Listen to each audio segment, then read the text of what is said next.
bonjour à tous dans le nom du Seigneur. C'est un privilège, une joie de pouvoir dire son témoignage, de dire ce que Dieu a fait dans une vie. Pour ma part, mon témoignage à moi, il est tout simple. Toute ma vie, j'ai connu les choses de Dieu, j'ai grandi dans l'évangile, j'ai grandi dans les missions, j'ai grandi dans les réunions. Et puis, moi, les choses de Dieu, ça m'a plu. Alors j'ai voulu aller plus loin que le Seigneur. Et puis, j'ai grandi comme ça, j'ai grandi dans les choses de Dieu. Et ce que je ne savais pas, c'est qu'il fallait faire son expérience soi-même en réalité. Et puis, à l'âge de 14 ans, j'ai décidé de faire ma première expérience avec le Seigneur. Et puis, j'ai été à la réunion de jeunes, et quand j'ai été à cette réunion de jeunes, je vous le dis franc, j'avais pas envie d'aller. J'ai été parce que mon cousin, il m'a demandé d'aller. Donc, j'ai été avec mes cousins et mes cousines. Et je me suis assis dans la salle. Et comme je me suis assis, la réunion s'est déroulée. Et comme la réunion s'est déroulée, j'ai pas compris le message. J'ai pas compris tout ce qu'ils ont dit en réalité. Ça m'a passé au-dessus de la tête. Et puis le frère a fait un appel. Et comme le frère a fait l'appel, on était là en train de prier. Et puis moi je ne savais pas qu'il fallait faire mon expérience réellement.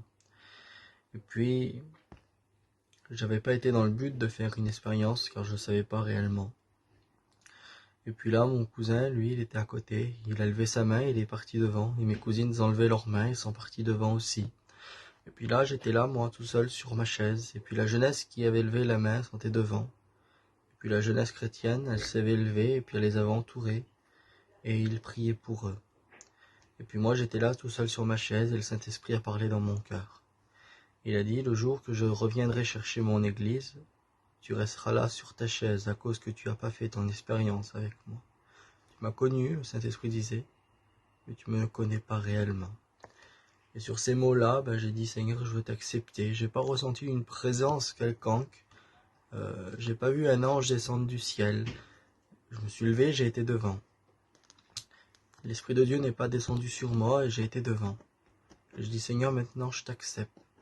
Seigneur, je veux t'accepter. Je veux pas vivre une vie chrétienne comme je vivais quand j'étais petit garçon. Comme j'allais réellement, moi, quand j'étais petit, la vieille Varnou, la mère de ma mère, elle me prenait, elle me mettait chez elle dans le camping et elle me lisait la parole de Dieu. Et tous les jours, j'allais chez elle jusqu'à temps qu'elle est partie près du Seigneur. Puis, j'avais plus de repères à ce moment-là, comme elle est partie du Seigneur. Parce que en réalité, j'étais comme la Samaritaine. Vous savez, la Samaritaine, elle allait vers le puits de Jacob pour prendre de l'eau. Mais le puits de Jacob n'était pas son puits. Et puis voilà comment j'étais. J'allais chez le puits de Manona en réalité. Et puis le puits de Manona n'était pas mon puits à moi. Et puis j'ai dit, Seigneur, à ce moment-là, j'avais 14 ans. J'ai dit, Seigneur, je t'accepte. À ce moment-là, j'étais en train de creuser mon puits à moi tout seul pour pouvoir me désaltérer. Et puis l'été est venu, on est parti. Et puis comment on est parti, j'arrivais dans la réunion de jeunesse et puis je voyais que mes copains qui étaient là, mes copines qui étaient là, ils s'étaient baptisés du Saint-Esprit.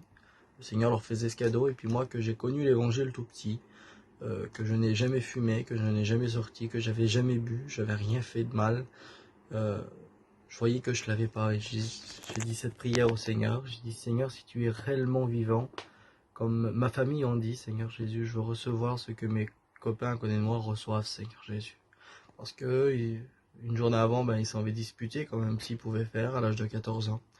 L'autre, il avait peut-être, je sais pas, ils avaient plein de défauts auprès de moi, on va dire. J'étais pas parfait, j'avais des défauts aussi. Mais auprès de moi, ils fumaient et puis je voyais que le Seigneur il leur donnait des cadeaux et que moi, que je n'avais pas en réalité. Alors j'ai dit cela, j'ai dit, Seigneur, si tu es vraiment vivant, je donne moi le baptême du Saint-Esprit. Dans la parole finie, le Seigneur m'a baptisé de son Saint-Esprit. J'ai suivi comme ça le Seigneur pendant 2 ans. J'ai pas voulu suivre plus loin les choses dans le monde, ce que le monde voudrait me donner. Ça m'a pas intéressé de les chercher. À l'âge de 16 ans, j'ai passé par les eaux du baptême. À l'âge de 17 ans, je me suis levé pour servir le Seigneur. Aujourd'hui, voilà, j'ai un foyer. J'ai un petit garçon en bonne santé. Et je peux le dire, moi et ma maison, nous servirons l'Éternel, malgré que parfois l'ennemi vient nous mettre des bâtons dans notre foyer. Parfois il vient mettre la dispute, il vient mettre des querelles. Mais avec le Seigneur, on ressortira vainqueur, on sort vainqueur toujours. Hein. Malgré que la vie n'est pas facile, parfois la vie chrétienne n'est pas facile. Hein. Parfois elle est bien souvent difficile, mais avec la grâce de Dieu, avec l'appui du Tout-Puissant, on pourra traverser ce que à nos yeux sont intraversables. C'est pour ça, je vous encourage, Malgré que la vie chrétienne est difficile, malgré qu'elle est dure, je vous encourage à suivre le Seigneur, parce que bientôt il va venir nous chercher, et nous l'attendons chaque jour. Soyons prêts. La parole de Dieu nous dit, prépare-toi à la rencontre de ton Dieu. Et aujourd'hui, je ne vous dis pas de se préparer à la rencontre de votre Dieu, car aujourd'hui, il faut être prêt. Il faut être prêt comme Jésus va venir chercher son Église, il faut être prêt à partir. Bien souvent, comme l'été il fait chaud, comme l'été il fait beau, on regarde dans le ciel, le soir il y a plein d'étoiles. Et comme on voit les étoiles, on dit demain il fera beau. Et je voudrais vous encourager à être des étoiles, afin que les gens, en vous voyant, disent demain il fera beau, demain le soleil sera là. Et le soleil c'est Jésus. Donnez courage aux gens autour de nous. Persévérez dans la prière pour les frères et sœurs. Voilà, on a tant de besoin dans les moments difficiles comme ça. Approchez-vous de Dieu et Dieu s'approchera de vous. Que Dieu vous bénisse. Amen.